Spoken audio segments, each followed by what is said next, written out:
The beautiful spring-fed waters of the Ozark National Scenic Riverways wind for more than 130 miles, perfect for floating, fishing, and hiking.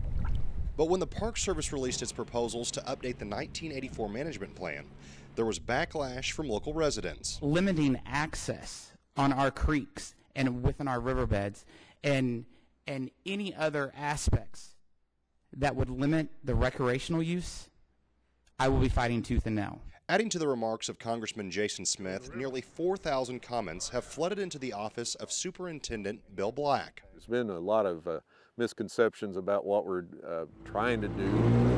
The MPS says it wants to prevent overcrowding while preserving the area. And there are more boats on this river probably by 100 times than there were 20 years ago. Right now, Big Spring Landing acts as a dividing line on the current river. To the north, boaters are limited to engines with 40 horsepower, and to the south, it's unlimited. But underneath this proposed plan, it would extend that 40 horsepower restriction all the way downriver to the end of the park. And I know a lot of the local people here that have larger than 60-40 motors put in at Big Spring and go down just to avoid the floating. Tom Bedell launches more than 40,000 floaters each season.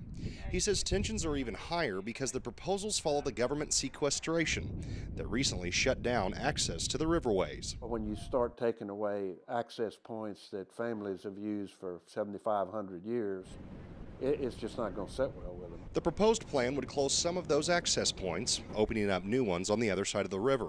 Some 65 miles of horse riding and ATV trails to the north would also be closed, which many fear could hurt the tourism-driven economies. We've never had any authorized horse trails in the upper part of the river.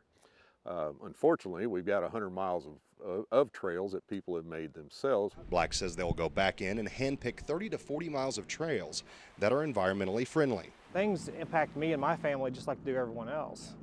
But I really believe that I want it to be that special place for my kids. Bedell, on the other hand, says the changes are unnecessary and focused on a handful of busy Saturdays during the summer. For the last 30 years, we've been under the same general management plan, and it's worked just great.